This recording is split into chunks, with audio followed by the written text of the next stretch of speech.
we would, yes, thank you. We will very much appreciate any insights and comments you have, and the question that goes out so people can fill out surveys and give us information for 2026. And then we'll always do with immediate actions you can take. So that's what the evening happens. So I'd like Christy to come forward and talk a little bit about urgency.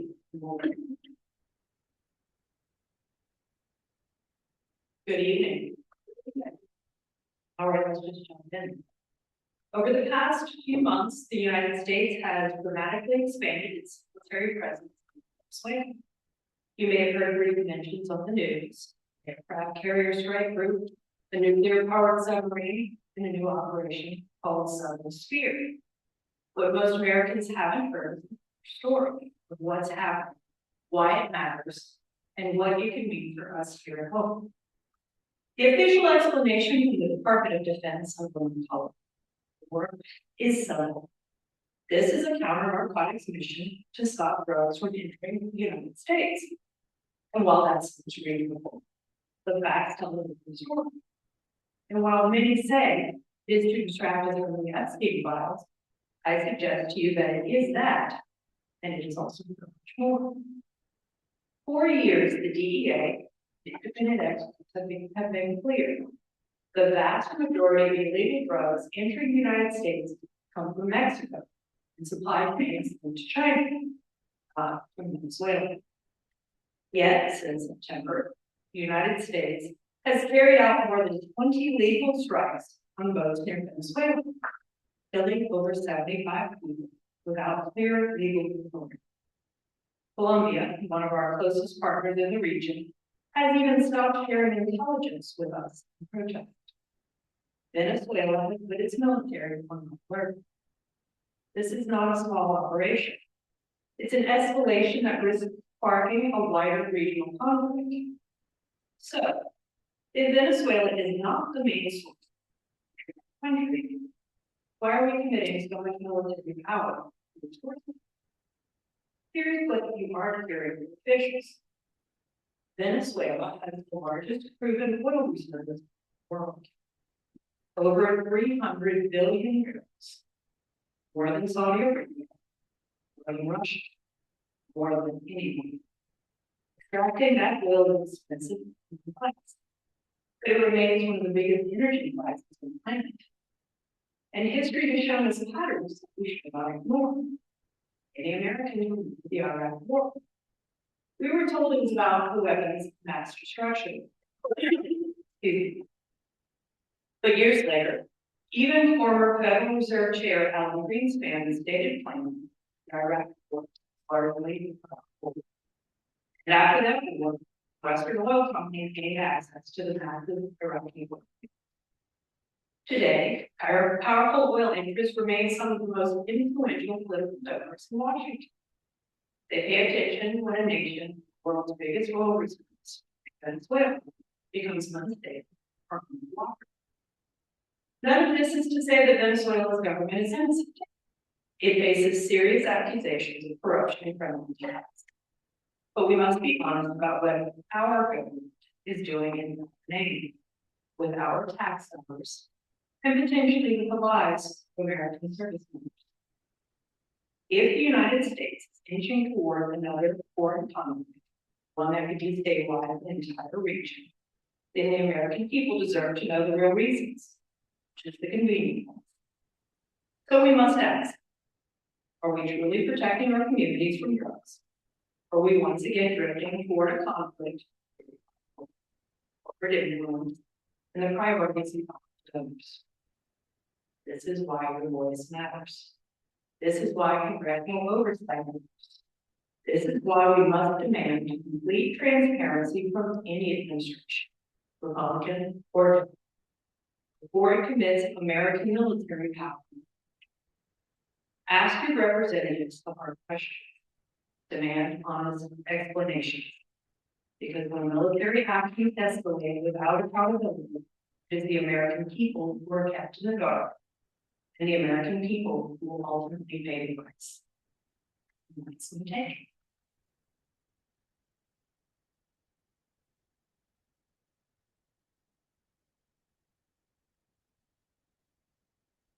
So Christy often ends with a hopeful message. The hopeful message was that seemed about the voting police unanimously in the Senate. So that's the fine.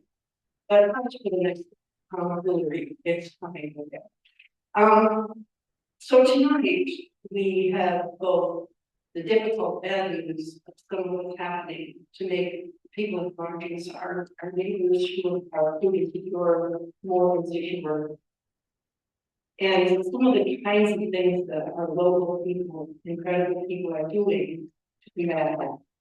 So tonight we will be educating ourselves, learning what we can do to push government policies that reduce food insecurity and ensure that children do not go hungry. It will also give us action items for immediate assistance through local agencies. You are here with your thoughts and questions, and there will be time for conversation. If you brought food items with you or financial support, there are excellent agencies working to combat hunger, meet the needs of those most vulnerable in our community, and you'll have opportunities to make contributions and learn more about those when you may have it. And you've all received a list of some of our food pantries. So now I'd like to introduce our main speaker of the evening, Scott Rumpsa from Community Action House and Margaret Mason, and then two will come up from here from these little schools up here to be able to share with you. And while they're taking their seats up there, so you hear what they're doing, what these folks are doing, helping to lead in our community. They'll report on ways in which government policies and programs impact all of us, and particularly those with margins. So we welcome Scott Rumpsa, Executive Director of Community Action House, which serves Ottawa and Allegheny counties, and Margaret Mason, longtime community volunteer and board chair of Christian Neighbors. Scott is the CEO of Community Action House, and the Community Action House is 56 years old, working in anti-poverty based in Holland, Michigan.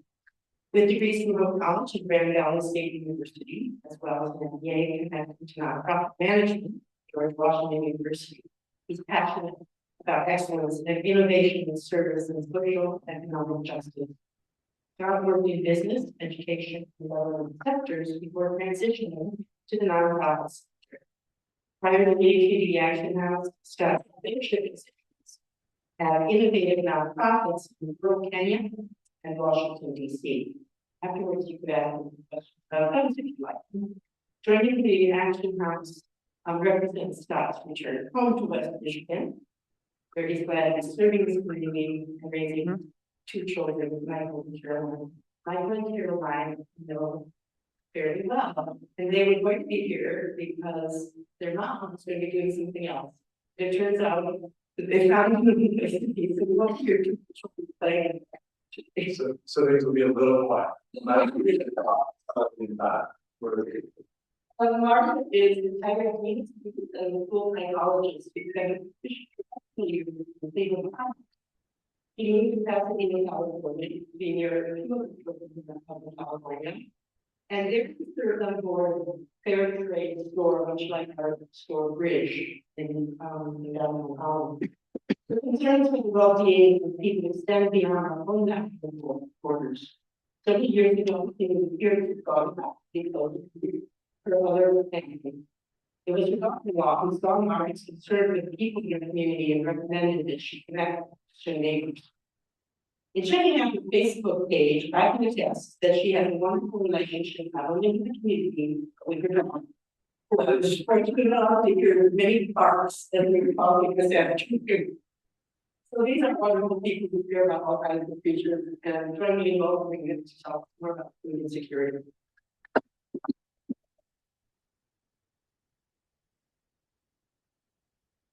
Well, thank you so much, Dan. I appreciate it. And thanks to all of you for the invitation to share a little more alongside the key partner and ally in so much of what we do in the food security space. Before I start to share about what we're seeing on the front lines, I want to say, thanks to all of you for raising your children in these moments and in our community. I think compassion and decency and willingness to like step up and stand up for things we believe in are things that are really special in my community. And you guys represent so much of it. So truly, like every time I drive by Centennial Park, there's a good crowd causing a bit of a ruckus. I do love that the people are, and it means a lot. And that's what people need to take it and stand back and talk through, because that's also the name. So appreciate you guys. Thank you for all the many different ways that you are in challenging moments for something. So I was asked to share a little bit about what we're seeing and some of the different changes and challenges we've seen over the years. And I'm hopeful more of this can happen in the Q&A phase. But first, really briefly, Community Action House, for those of you who might not know, has a number of different expressions. We've been around for 56 years now. We were formed in our community to step in together, walk alongside and support our neighbors who are on margins and struggling with dignified access to basic needs, connection to opportunities, and other critical services. So in a normal year, it looks like us organizing the different talents and time of over 2,800 different volunteers to offer a variety of services from food insecurity to homelessness and housing access support to resource connection and navigation support to financial wellness and homeownership services. So a lot of different things. I'm really here to talk about the food insecurity side of that. There's a couple of big programs that some of you I see out there I know are connected to in different ways. One is our food club. That's our direct service. So it's in our region's largest point of access food pantry that focuses on healthy food access for low-income neighbors. It looks like hundreds of families coming by each day, 6 days a week, who qualify based on their need and receive dignified books to healthy items that are right out of reach for far too many families. So that's that direct service side. We've got some extension programs that take food on the road. But one of those behind the scenes where we collaborate with a number of our partners in Allegheny County and elsewhere about the region, something called Lakeshore Food Run. So in our community, you may well be aware that we, American farmers, are immensely productive. Our food system is immensely productive. And that 30 to 40% of landfill volume by waste is also food. So the idea of Lakeshore Food Rescue, like a lot of other efforts across the country, is to try to make it really easy to not throw away some food. And so if grocery stores are doing the right thing and trying to time what they order and keep on their shelves, but they bought a little too much and flash sales aren't working, we show up with volunteers and pick that up. And then we share it out not just at Food Club, but 65 other nonprofit partners across the county surrounding the Lakeshore region here and receive food. And so last year, that was 3.7 million pounds of food diverted and shared out with other partners. Most of that fresh perishable food that you guys have a good degree of trust, but some of the smaller pantries out more out here struggle with having that fresh, healthy perishable. So even in some of those we call places what we call fresh fridges, or corner fridges, so they can receive some of the fresh food, keep it fresh, and then share it out in their own communities and in their own neighborhoods. So those are some of the expressions of service that our team, our community support, our volunteers work on.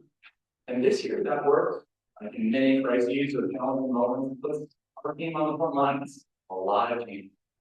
Because what we have going on in 15 seconds. I'll talk a little bit about what that means for us and our work. Really, what we all care about is what that means for families and neighbors who are often least able to bear those challenges and those needs. Systems, many of these systems are shifting faster than families can do. And that means those partners on the front line, we do whatever we can to stay in those gaps. And that's where the good part, the silver line part of the community shows up in big ways. And two things can be true, we show up in really big ways, and we can't fully solve. We need those critical government programs to be there. Right? So it's meaningful how communities show up, based outcomes for so many families. And when we're talking about things like right? Across Ottawa and Allegheny County, that's 29,400 different neighbors who see SNAP and they come up for a critical part of their monthly food budget. If you had Ottawa and Allegheny together, they receive around $4.9 million groceries per year per month. So community charity, philanthropy, churches, we can all step into that for a moment. That charity itself cannot solve. And that's what it is critical and rock infrastructure support. Things like that. Make sure families have food in the fridge. And we design our programs to work alongside us. To sort of have what's known as a benefit. When he gets a bit of a raise and some of these support goals, we can still be there in this community until people are. We serve alongside those programs, still in remaining. But if they go way over, if we experience at the beginning of November, that means that programs like ours have to grow very rapidly. And we have to be counting how fast is this need going to grow and where is our service stop? What can't we do? Even though we have a lot of capacity to move a lot. So those are really meaningful things that in the season of instability, we see the community step up and thankfully stop. I hate to think about what it would have been closer for 20 or 30 or 40 days. Because the reality of how critical sports like SNAP works is when you heard it was freezing at the beginning of November, not everybody felt that on November 1. Because what happens with critical supports like that is every 2 days, another kind of families are low. Based on ID, another 2 days. So start of November, certain critical families experience, oh, my reloading. 2 days later, another. 2 days later, another. So there is this happening. Now that's done to smooth the system, but also to smooth child patterns and purposes. Because that is big enough to affect staffing patterns at Meyer and Walmart and larger supermarkets. Because those amount of dollars are used to buy goods and keep critical and payments. Not the reality. So it's not free to I'm loaded in 2 days. That's smoother when things are normal. Now, in this moment, I also know we based this down from a position already moving through a year of instability across many fronts, as you guys have been naming, in the food security space. You might think back to when Doge was the focus of so much, right? Any of you familiar with a program called TPAP, the Emergency Food Assistance Program? Well, did an amazing expose on the amount, tens and tens of millions of dollars, hundreds actually, millions of dollars, that were open that usually were part of that long-standing arrangement in the emergency food system for the government contracts with partners across America by circles. And that circle product goes to food banks. And from those food banks, it goes to frontline food banks and gets to neighbors in need. Overnight, spring and everywhere. In West Michigan, our primary large food bank, partners with local bars, eating there in West Michigan, it was over $1 million. Yeah, I don't know if it was, I think it might have been one time. That was well over $1 million just in our community, of food that didn't show up in Spanish. Yeah. And so usually that comes, they were counting on people wanting to. So I heard when I was speaking in Lansing, people were representing I'm saying and get the programs. There's no one called the local food assistance program. Different than TPAP. Farmers are coming in some of those. They might have taken there's just been a lot of instability in system shifting, and both people facing food insecurity, both working in it, and also the other partners. So when there's a change, there's a thoughtful change. How it announced, how it happens, also matters. Some of these before and things that were very difficult for everybody to respond. And again, our community is a generous community with their time and other ways shows up however we can. And there's been moments in this that have been immensely encouraging, just like how Indivisible shows up for community. So much instability. One other thing that I would share about one of the questions is I've never heard of the food security reform. Another thing I wrote a little opinion piece in the Holland Sentinel about at the beginning of October, it was announced that this looking at regular annual reports, of data on what's food insecurity in the nation, all the way down to local levels, most academics study policy analysis and food insecurity have used for years and years and years. robust annual analysis. Now, all the analysis is not my thing, and when people were it is. Or changing, what's changing, what's not, what groups are up, what aren't. Goes down. The last report. And so, saying not only are shifting system shift, some of the data that is used over time, understand what's working, what's not, what's helping. It's been turned down to zero. Well, mobile let us switch back up. So we can have some historical comparisons and how we're all doing. And regardless of what we think, we all want to share. We all want to know what's working, what's not, what's moving on. How can we reduce this year? But not just other those areas. I know that would be concerning any in the midst of all these direct service shift and the board shift that we were experiencing. A lot more thoughts about a lot of those things that I'd be willing to share when we get to Q&A. I wanted to share those are in 3 days, some of the feedback, or food purchase agreement programs we posted earlier in the year. Then you have this data thing in the middle. And then you have SNAP, right? And what that means for so many families. And my last story is from Food Club, where my day job, where I get to see and talk to our serving people. Now, you know, how they put it for with neighbors and brothers. My job is a bit different from my teammates do. And the stories they heard of not just, hey, my car's, it's how people feel in this home. Something that wasn't good is now named as something they trusted is not there. The fear, the anxiety, the what's next, the can I trust this thing will just go away after September. Those fears are very real. So how we show up together and come alongside these neighbors, all connected. To say, you might have been kicked around, maybe a political tool in all of this. Yeah, regardless of all of this, like how people feel in that moment when they all of a sudden see that grocery cart shut off. And everyone arguing about it, and it's their life, and it's their bridge, and it's their kids. Those things matter. So it's not just food on shelves. It's how we seeing the shared humanity in these neighbors. That really, really matters. And we see those effects are also real. And by the way, in the meantime, a lot of changes to SNAP, the cost sharing in Michigan, different enrollment requirements for people. A lot of our focus was how do we help people navigate that? How do we help people understand that change? Again, when systems shift faster than families can understand and adapt, people fall through the cracks. Part of our job as a community nonprofit is to obtain expertise, use expertise alongside, work with neighbors to make sure our community, whether we have a good hand or a bad hand, we overperform. We help people understand those changes. We work with them to make sure that just because a work requirement might shift or a reporting requirement might shift, we don't want fewer people that deserve and are enrolled in SNAP to get that critical benefit that they count on.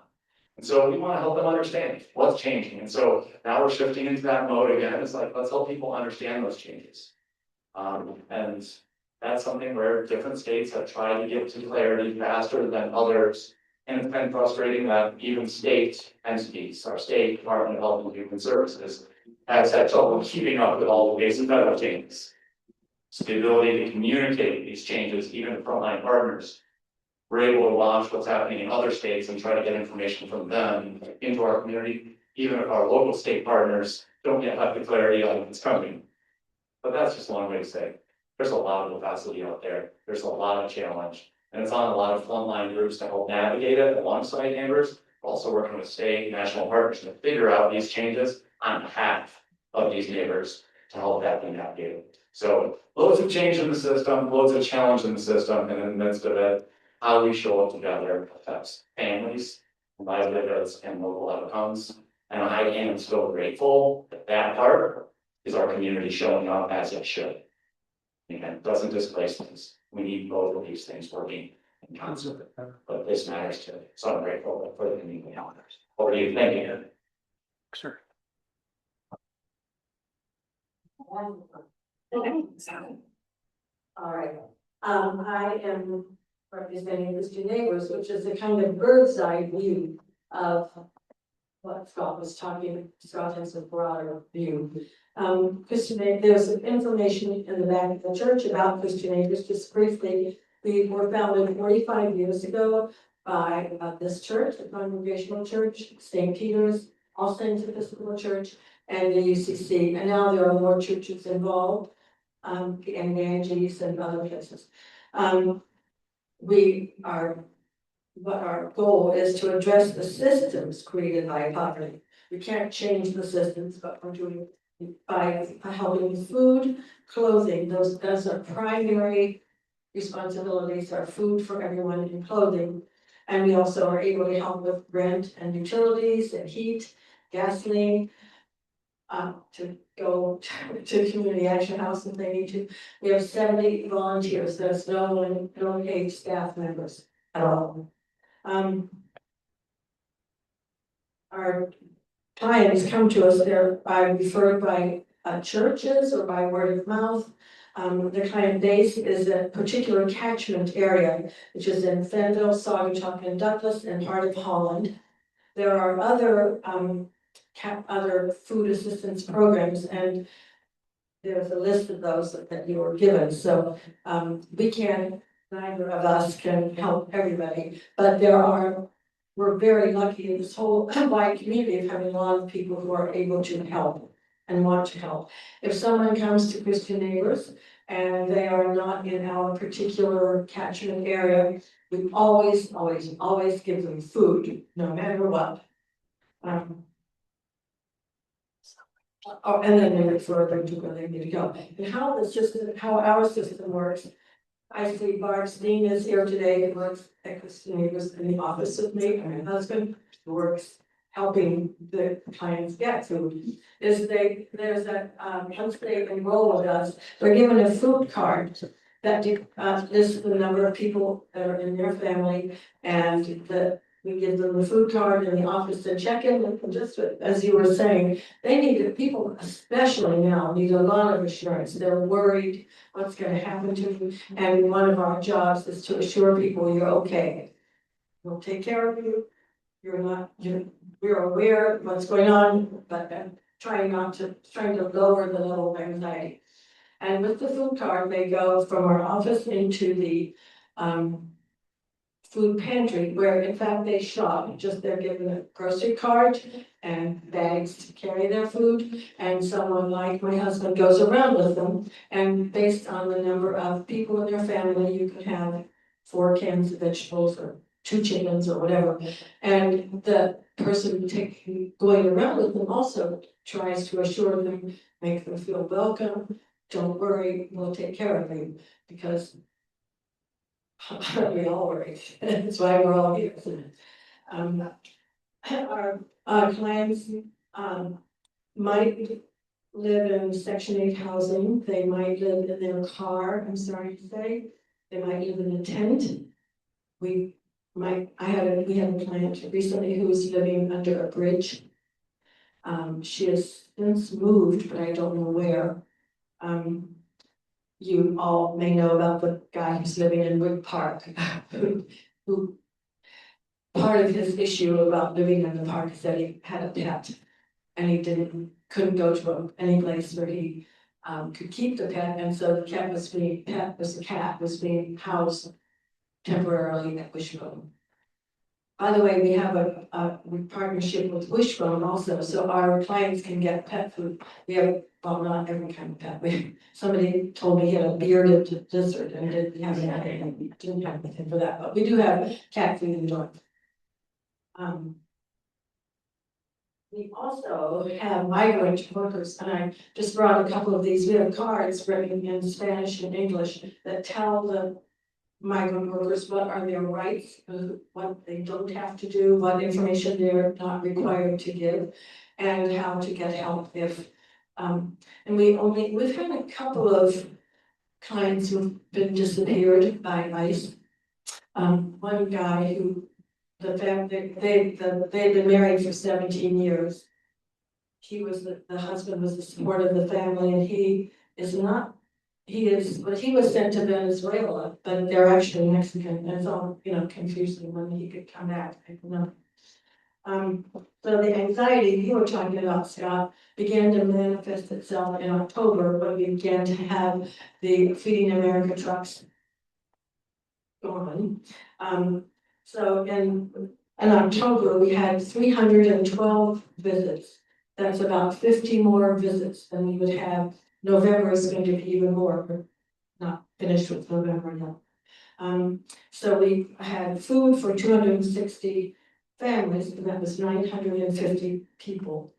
So you can see that the need has increased dramatically. Hang on.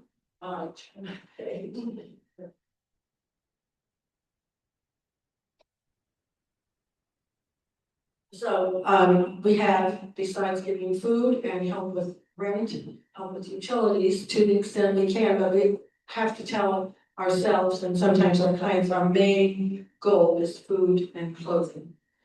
And so we're grateful, by the way, with those of you who give us clothing. It's wonderful. The clothing goes to the clients, but sometimes the clothing is very fancy, like Jane Underwood just gave us a beautiful pair of Italian shoes, and we will probably sell those. And the money from the thrift shop goes to buy food. So there's all work.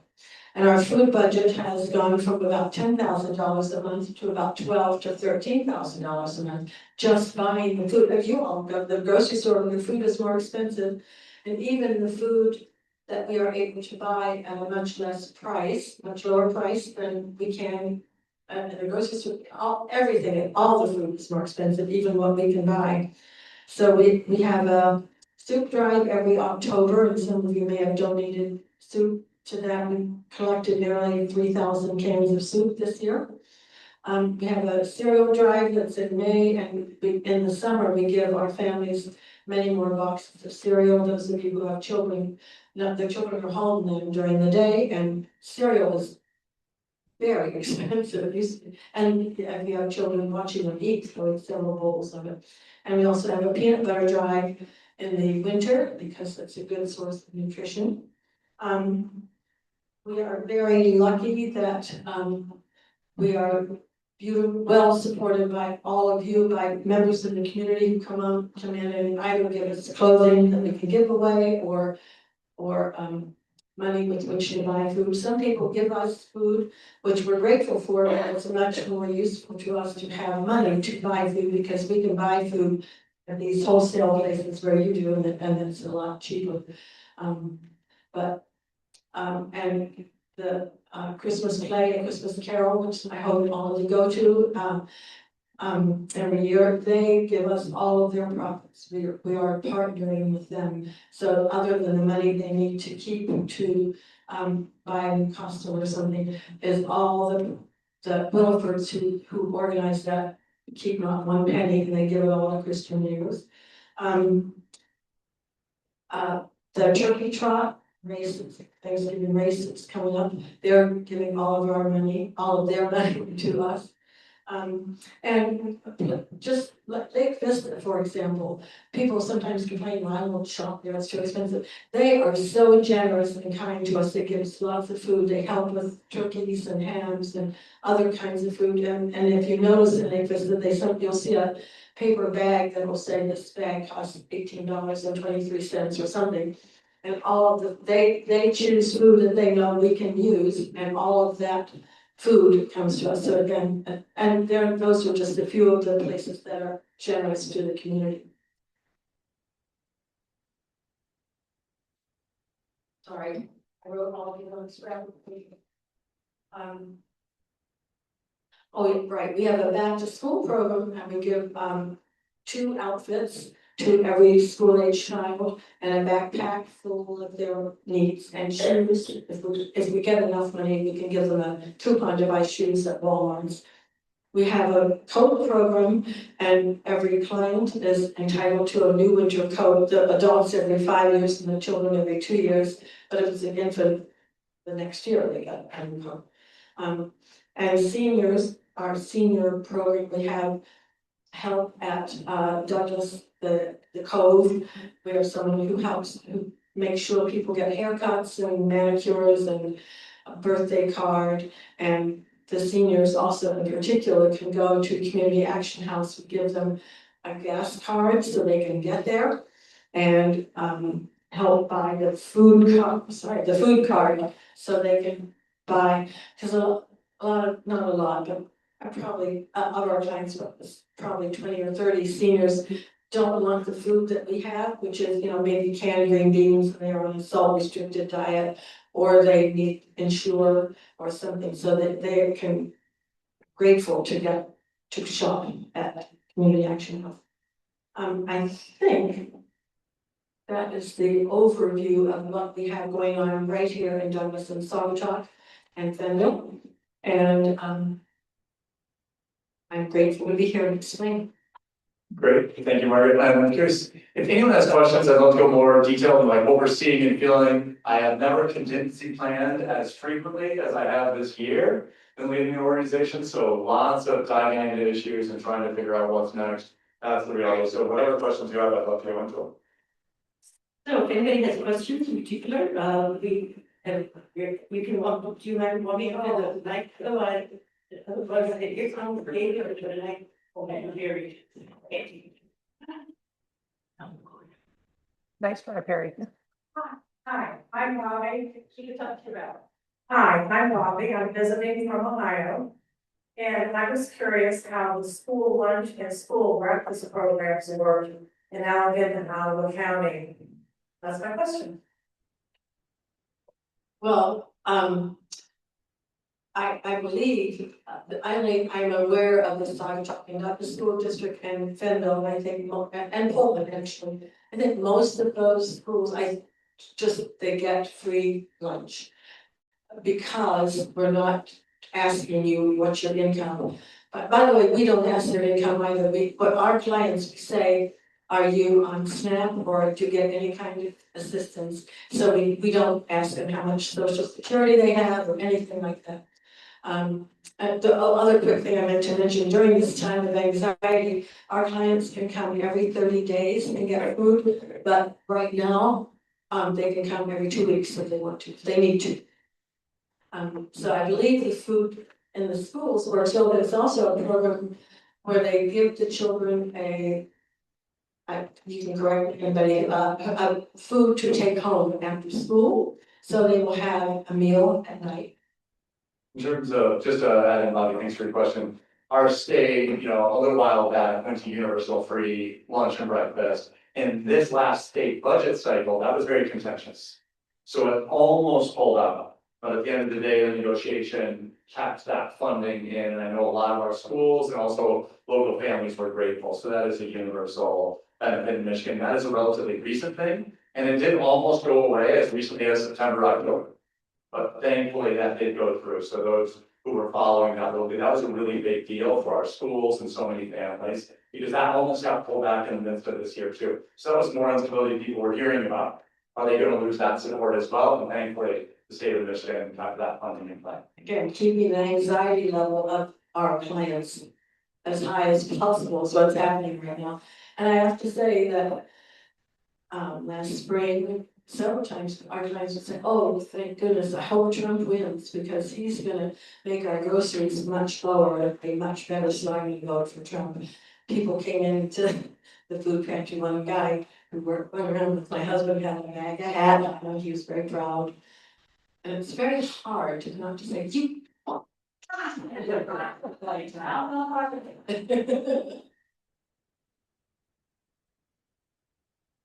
I have a question.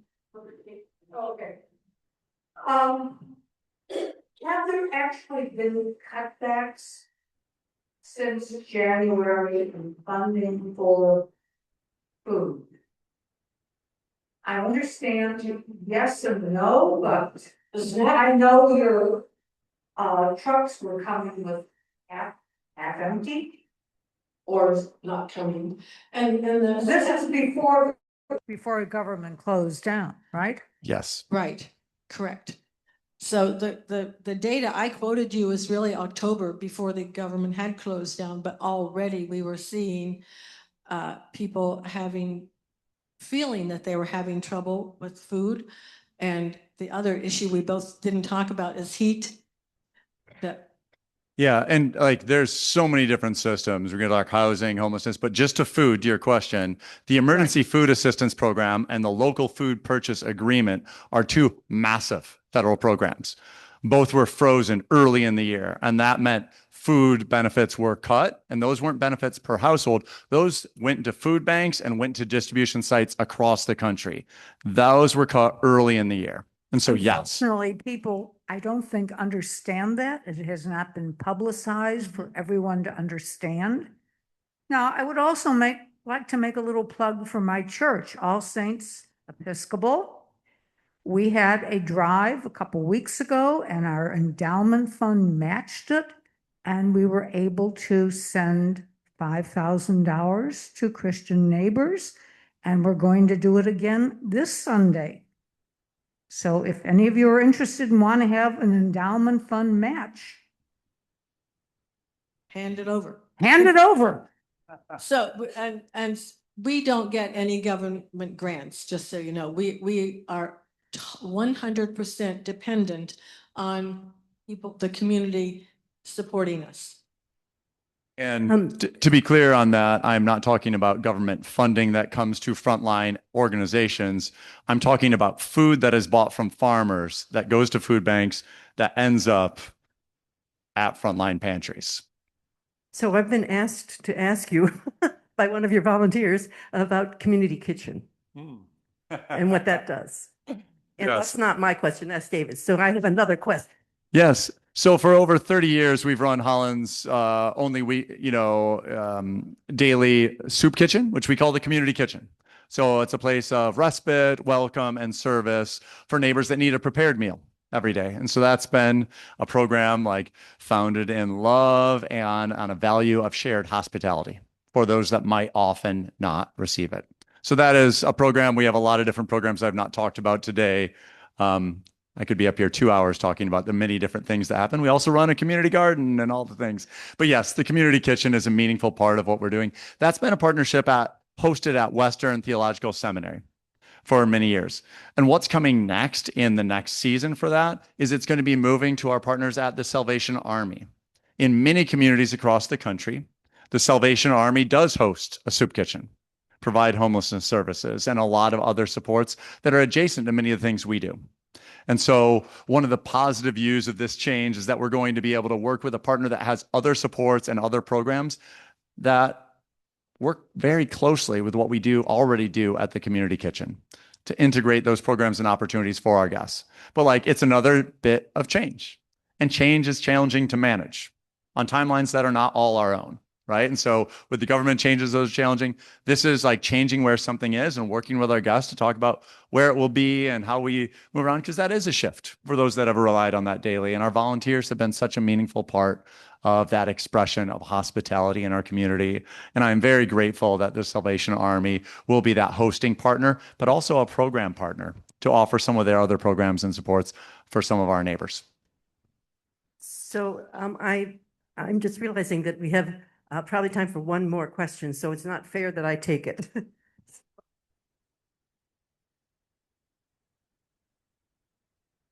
What? Yeah, that's not now. That's later. That's coming. This is our last question. Go ahead. I'm wondering, do you keep any kind of do you keep any kind of a record that would help us to know how long the average family or person is in a situation that is food restricted or food limited? And one of the criticisms that we hear, I think, is that people are abusing the system. How do you manage that, or how do you counter that argument? Yeah, those are great questions. And I would say any system, maybe this is that me or you? You can blame me. I'd say great questions. Start with the last one. I would say my own wiring says any system, any program, anything we look at, whether it's how we run things, how any government programs run, heck, how my family runs things, anything we look at can be made better. But I think the challenge is how do we do thoughtful change? How do we ground that in intelligent study and a shared view of reality? Because one of the challenges I've heard is like people sharing like, these 7 stories of people abusing SNAP. Is that true? I'm sure those stories are true. That's the system working, finding people abused. 42 million people. How many stories of abuse? Like any big system will have those things. The idea of auditing it and checking it is to make sure that gaps are found and addressed. But that shouldn't be a reason to get rid of an entire program. And so I think it's really big that like food insecurity is not traditionally a partisan issue and doesn't need to be. And so we've seen in this moment when SNAP was shut down, the American Enterprise Institute, a center-right think tank, bastion of some of like conservative America, like putting out reasonable stuff, being like, look, we might all look at this and disagree slightly on where the dials should be for programs like SNAP, but they're like, do not shut it down. That's a disaster, right? So people on many different persuasions are believing in thoughtful change and let's look at things and make them better. And so like, is there no abuse or is the whole thing abused? I think are false binaries. The truth is like everything can be better. And the point of government is to look at it, collective intelligence, study the thing and make it better. Don't destroy it. So that's ideology. That's not pragmatism. And I say like, that's not who West Michigan is, right? Like we're pragmatic people. We're like, everything can be better. And I think that's really key. Everything can be better. And so to that data question, there have been a number of studies, even on SNAP or those food insecurity reports, like which families. And so in years, they look at food insecurity where it might move from 9% or to 9.5 or 10. People are saying, look, all these programs, it's still roughly 9 to 11%. But then they look at it. The number of like who is in that 9 to 10% or 11% or 12% changes because most need it for a season, for a few months, for 6 months, for a year. And so I'd have to dig and find some of those studies. So those are even done at the national level. So it might show up as a certain percent of the population, but it's not always the same people. The idea is that people rotate through, and in seasons of lives, people need support, and in other seasons, they don't. Now, programmatically for us, we find the exact same thing. And so we don't have the same people coming to us this month who will come to us 4 months from now. Some will be the same, but usually that's the minority of our guests, not the majority. So we're there for a seasonal support. And yes, there are some that do need long-term community support. I'm sure you know them. Yeah, we know them, and we have our own data on that, right? And so we know how quickly people can move through the system and who needs and not. But I think SNAP also has its own data, and that's been studied rigorously for decades. Yeah, so the idea that you would be wanting to take advantage of the system and come into a food pantry and get 3 cans of green beans, I mean, really? So I think most people don't abuse the system. Our clients tend to stay longer, which Barb seen works. We see the same ones, but often it is because they have some kind of disability. And again, I know people like, oh, you can fake having a bad back, but again, why would you do that if if what you're going to get is the kind of food? And our food is nutritious. I don't mean that it isn't. It is, and you have some dignity choosing what you want. But I hear that and I think, oh, for heaven's sakes, you want to scam the system and get some green beans? It's yours. Take it. All right, so none of you run and scam some green beans. Please, let's thank our guests for everything that they've told us today.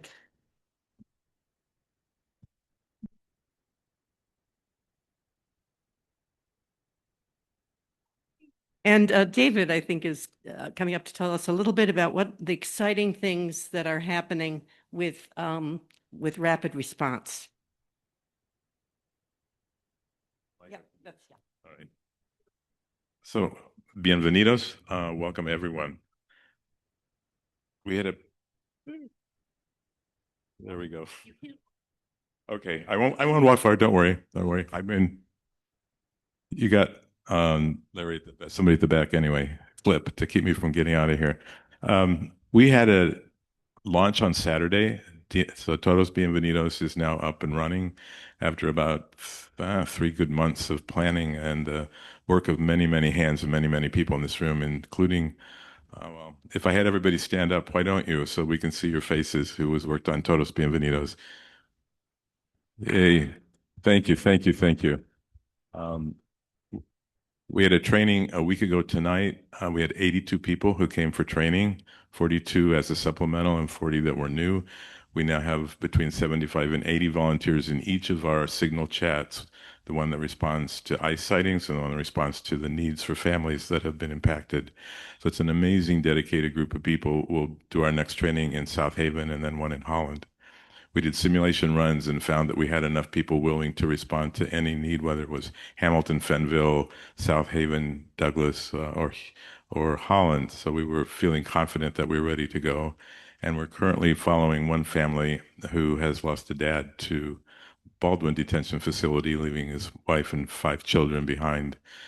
She has found a job, but their needs are primarily financial at this point. And we have a donation basket at the back. If anybody's willing to donate on your way out, it would be helpful. We need to get them at least through the first 1 to 2 months.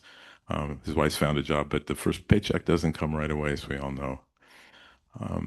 I want specifically to thank Helen Klein, without whom could you come up, Helen?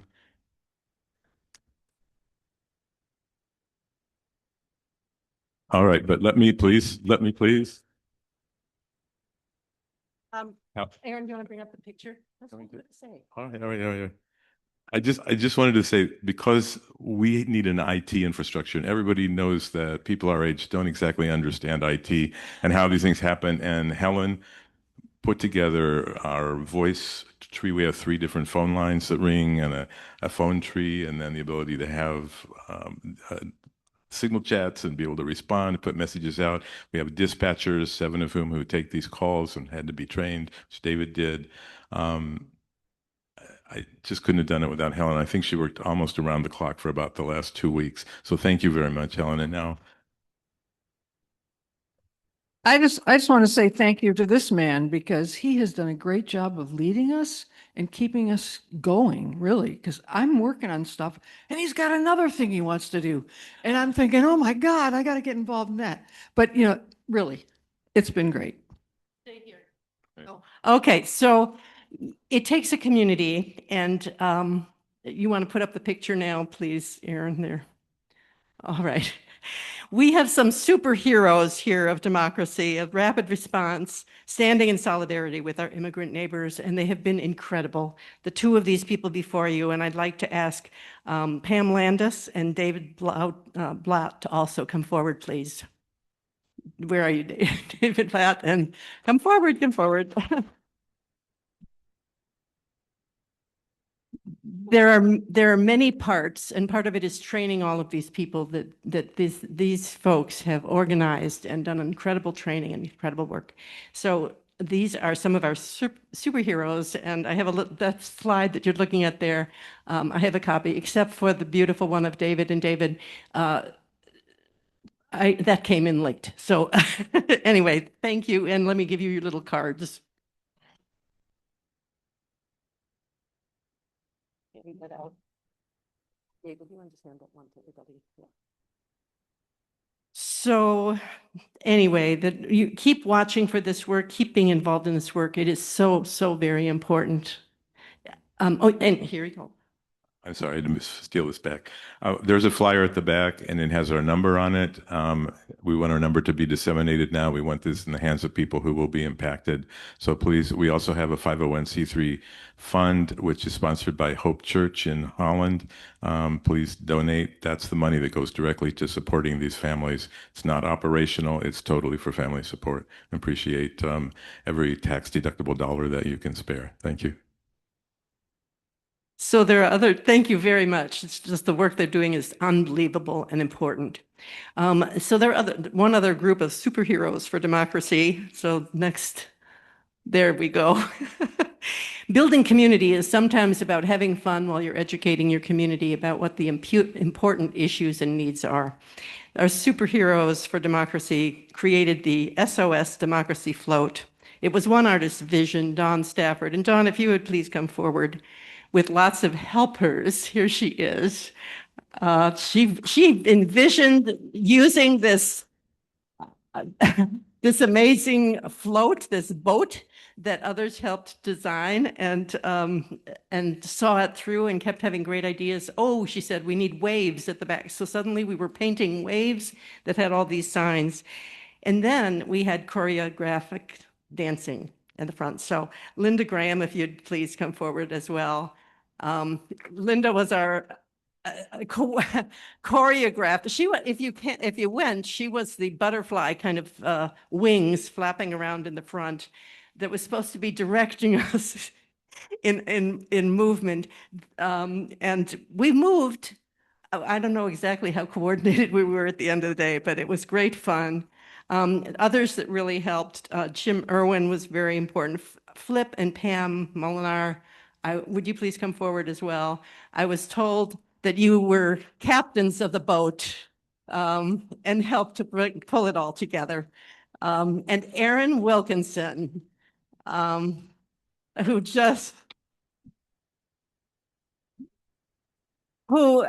is really the queen of Halloween anyway, all right? Queen of Halloween. And let me just say, if you haven't gone to a Halloween parade 2026, show up.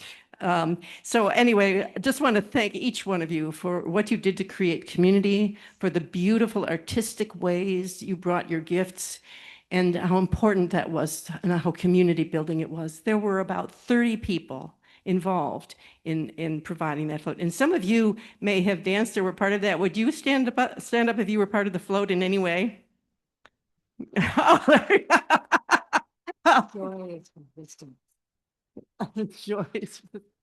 Joy, okay, go ahead. Joy is resistance. So now I will have someone help me to give you each your little picture here. So would you hand those out? So these are superheroes. I love this part, and you too can be a superhero. So look for ways that you can help us advance democracy. As we finish up this 2025 year, Pam is going to stay up here because she's going to guide us to look at some of the things we've done so far and think about the future and where we'll be going, and with your help, with your input for strategic planning. So thank you all. Yay.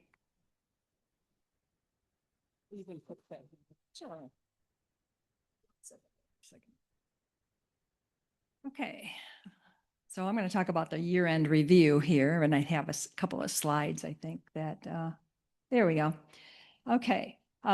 So together we've accomplished a lot in 2025, and we only started meeting, our first meeting was March 4. And it's actually my birthday too, by the way. Yeah, but that's the only day of the year that's a command, March 4th. And yeah, it was, so anyway, we had over 200 people attending that meeting, and it was at the Blue Star Barns, and a standing room only, and even on the outside of the building, it was just incredible. And since then, we've hosted town hall event with Attorney General Dana Nessel. We had the Million Rising training. That's with our national Indivisible group. We've been continuing on the educational format, and we've learned about ranked choice voting. We've got Christian nationalism that we had last month, and today about the food insecurity. So we're going to continue on with the education with our regular monthly meetings starting in the 2026. We've shown up for the Huizenga protests with the Ottawa County Dems every Friday at his office in Holland at noon, and those are still going on. We've had poster making events that are supporting our protests, and many people came to those fun events. Many of you are involved regularly with our postcard writing initiative headed up by Lisa Lenzo. She estimates sending out over 10,000 postcards and letters, and with more to come in as the midterms approach. And then we've had parades, as you've heard about the Halloween parade just now, but we also had a Pride parade. That was the first event that we used the boat in, and then the event that followed at the park. And then we did show up for the 4th of July parade, but it was rained out. So, but we all had a great time anyway. The No Kings Day, probably the most impactful events to date, are those protests that we had in conjunction with the Holland Zealand Indivisibles. And the first one had about 5,000 people protesting, and the second one, they're estimating 7,000. So those were pretty darn incredible. Yeah.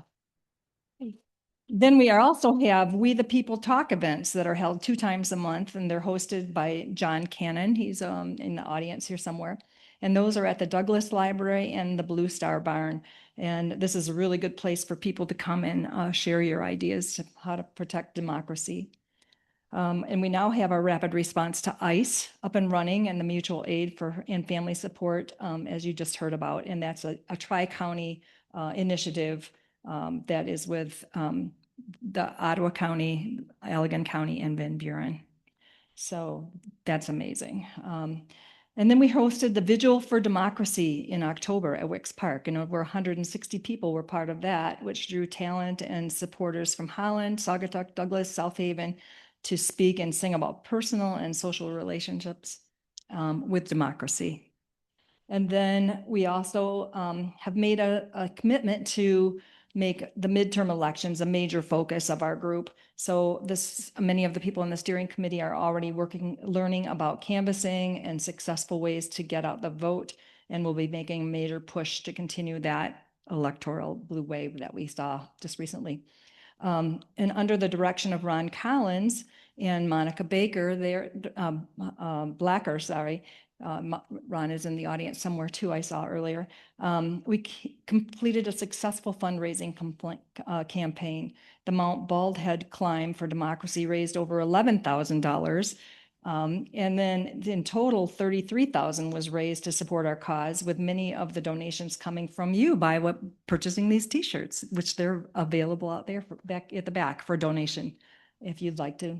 And then that money has gone to maintain our website and our technology outlets, because we've got all the emails and the newsletters that go out monthly, and it pays for things like our meeting space and our promotional materials and the postage for those postcards. We created a major presence in the technology area with our website, generating over 19,000 views, not just from our area, but internationally, with views from China and Canada and France. And Aaron can tell you all about the many different countries that are finding us somehow. But this is a fantastic place to stay in touch, a place to get to know, to stay in the know about what we're doing. And then in addition, our social media has over 1,000 followers across the Facebook, Blue Sky, TikTok, and YouTube and Instagram. And that's a great start for our first 8 months, but there's so much more to do. But I want to thank you all for helping us, and we appreciate all the passion from this group. Now I'd like to open up the mics to all of you, and you can ask what we'd actually like to know what you guys would like to work on for 2026. And I do want to mention that, as Jane mentioned, there will be a survey coming out soon that we are going to be able to use this feedback and the feedback that you give us from the survey to help with our strategic planning for 2026. Thank you.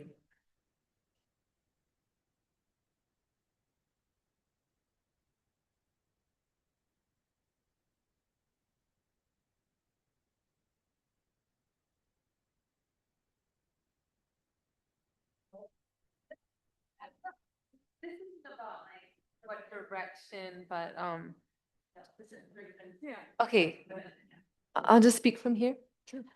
So my name's Farah Barrett. I feel like a lot of your faces look very familiar. I probably have met most of you at the protests, weekly protests. I've been at multiple of those, and some of you have actually been to my home. But I'm here. I wanted to let you guys know about a candidate that I've been supporting now, Dr. Abdullah Sayed. He ran for governor a few years back and now is running for U.S. Senate. Oh, higher? Okay. So yeah, I just, Lisa Lenzo invited me to just share that I'm hosting him this Sunday at Blue Stocking Bookshop between 5 and 7, and I wanted to invite this group to attend.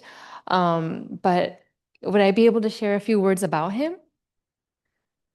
Who knows him or knows of him? Okay, great. He is an incredible individual. Yeah, that's why I'm here supporting him. So he is a graduate of U of M.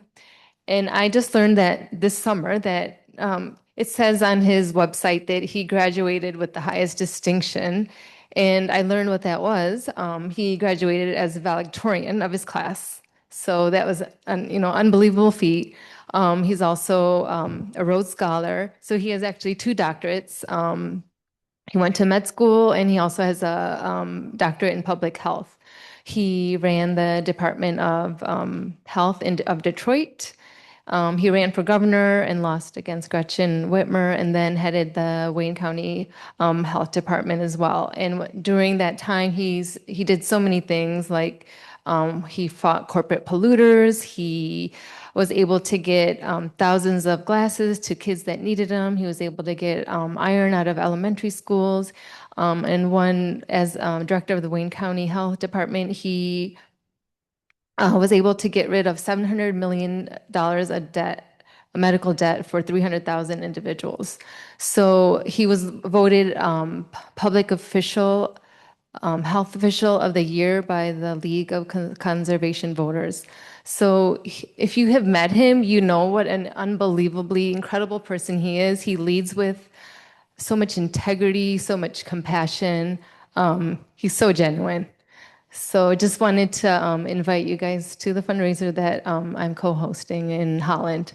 So I have some flyers that I can leave in the back there in case anyone's interested. Oh yeah, he's gonna be there and it's gonna be a great time and we will have food.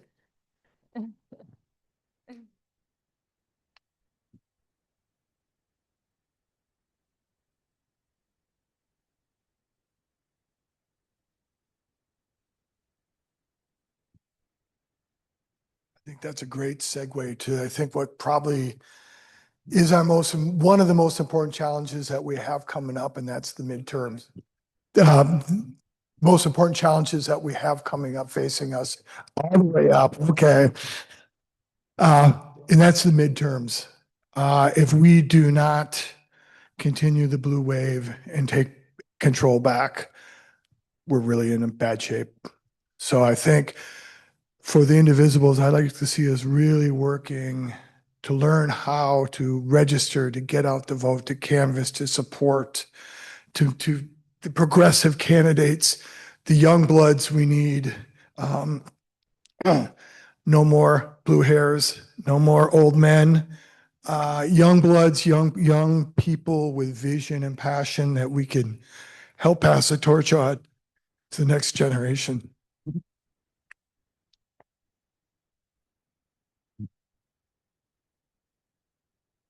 This is actually not about what we should be doing coming up, but I have a question, and I hope someone can correct me if my prejudice is inaccurate. But when I heard that the community health was going to be partnering with Salvation Army, that made me concerned because I was under the impression that Salvation Army is disapproving of gay people and homosexuals. I don't know if that's still the case, but it was, I believe. So I wonder if anyone could let me know if that's, I know, I saw that he left, but I'm just putting that out there. So, yeah, me too, but.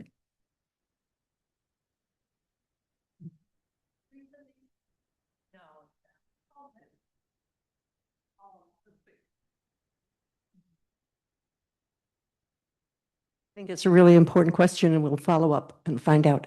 But I also want to point out that some Christian denominations are not supportive of LGBTQ folks. However, some organizations with the name Christian in them serve everyone, no matter what their sexual orientation or gender identity is. And that definitely is true for Christian neighbors, for example. And that's an important thing to know, that it doesn't, and they are not proselytizing either. It used to be you go to some places and they'd make you pray in their way before they would feed you. This is just totally unacceptable for any kind of program that's serving everybody's needs. So we'll follow up on that and find out. But I just want you to know that other organizations have taken that same concern and responded the right way.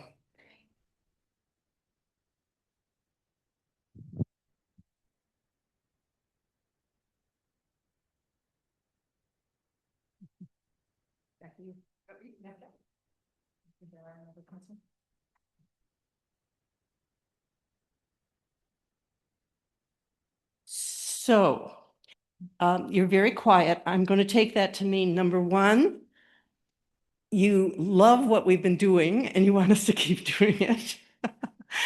Number two, that you want to think a little bit about how best to approach 2026 and how do we move forward. One of the interesting things that we pursued, because Indivisible is a political but a nonpartisan organization. However, we have noted that the national organization is endorsing candidates, specific candidates.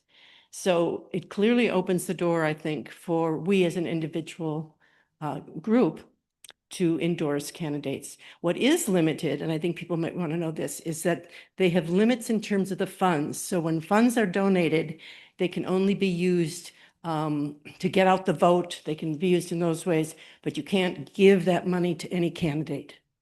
So there are some, but we can speak. We can speak. And so we will be speaking, I think, in 2026. Now, do you want to run up to that mic? Is that okay? Oh, so are candidates invited to meetings to speak, or is that not allowed? I am so glad you asked that. They certainly will be invited to come and make comments. And we're going to specifically, we won't know who's on our ballot or what's on the ballot until April, I think it's 16th, right around there. And so, because that's the point at which, you have to turn in all your things and you find out how many people are on there. So at that point, we'll begin inviting the candidates that are running for Congressional District Number 4, which is Bill Huizenga's seat. Bill Huizenga will be also invited. I have a feeling that Cardboard Bill will show up. I just think maybe. Yeah. So he might, I mean, he would be invited as well as the other candidates, but in that way we'll be nonpartisan. You'll have opportunities to ask them questions and hear directly from them. We're not doing a candidate forum. The Allegan Democratic Party is going to do that for the congressional 4 districts. So you will have them all on the stage at once. We're taking a slightly different tack. League of Women Voters also does that. We're going to have them one at a time to tell us for about 10 minutes what is their big thing, and then open it up for questions for all of us to ask them questions. So that's what we hope to do. So thank you for asking for that. Lisa, do you want to go to the mic? Oh, here we go. I'm just, I'd like to do, also have the Senate seat too, have those people here too. And I just want to add a little bit more about Abdul, because I'm kind of excited about him. And one of the very important things to me is he takes no PAC money. He's the only one who's running for that seat that has never taken any PAC money. I think that's a very important point, because it's not easy to buy him then. He's not going to be doing what the corporate people tell him to do. Mm-hmm. I probably think of more things to say later, but we will definitely be inviting the at the federal level. We'll inviting them. I don't know whether we'll get the people running for Senate or people running for governor to come, but we will certainly probably. The steering committee will make decisions about how to do that. And also too, because he's only getting PAC money, it's really important for him to get his name out there now, both through fundraising and any other means, because he doesn't have the big donors he can rely on to do advertising. He just has us. Right. So the other thing that you'll need to know is that you get to think about what you'd like to see us do in 2026. There will be a survey that will go out, and you'll have about a week to respond to it. We'll use that information then as we move into our strategic planning on December 8th to make the plans for what we're doing next year. So I'm wrapping it up now. And if you look on the back of your little, what are these agendas? You see a whole bunch of amazing things coming up, places where you can take immediate action. As you walk out the door, you can donate or volunteer at think about volunteering at local food banks. You have the information about that. Any money, cash collected, if it isn't going to rapid response, and I encourage some to go there, any money that's collected will go completely to food banks. And any food that's been collected today will go to community Christian neighbors. So you can do that. Think about that. Visit our events page, please, regularly for upcoming events, protests, boycotts. And one of the big boycotts nationally, this is big, this is important for those of you who buy online on Cyber Monday or whatever it is. We Ain't Buying It is a national program from November 25 to December 2nd, nationwide economic pressure campaign, wants shoppers to support retailers that have stood up to Trump and support minority-owned and immigrant-owned businesses, as well as locally owned shops and restaurants. And my gosh, does Saugatuck, Douglas, Venville ever have the fabulous restaurants and shops? Please shop locally as much as you can as you're thinking about your Christmas gifts, rather than from the big stores. The ones specifically we're targeting to avoid our target for its capitulation to Trump, dropping all of its diversity initiatives. Home Depot, which is working with ICE, for people to be picked up, and Amazon, because Bezos. It's just, all of that. Anyway, I know some of us shop on Amazon a lot, and it's so convenient. Please don't shop on those particular days. It'll make a very, very important point. Okay, help us getting out the vote by writing postcards. You've seen Lisa here, standing here, and she's going to be, our next gathering is next Tuesday, November 25, 12 to 2 at Blue Barns Cafe. Many of you have done this. It is so fun. It's community building, and it's important, and it makes a huge difference. We know that. And we're going to be writing to Michigan, right? We're going to start writing now to get out the vote in Michigan, so it's pretty exciting. 500 postcards have been ordered. Let's not let Lisa down. Circulate ballot proposals, collect signatures. We forgot to bring them on the way out, sorry, but keep an eye for those. Come to open discussions, bring your ideas. Join us to support immigration and mutual aid response, which David has talked about too, and go to our website to learn more about that and how you can donate. I think those are the main things. Looking ahead, remember, we're not meeting then in December in our monthly meeting. We will be seeing you in January 20th. We will be here. Bring friends, bring people along with you. We'll be launching 2026, and there'll be important things that we'll be doing. You have been fabulous. Thank you for being here. We're going out into this cold night, but with warm hearts. So thanks again for being here.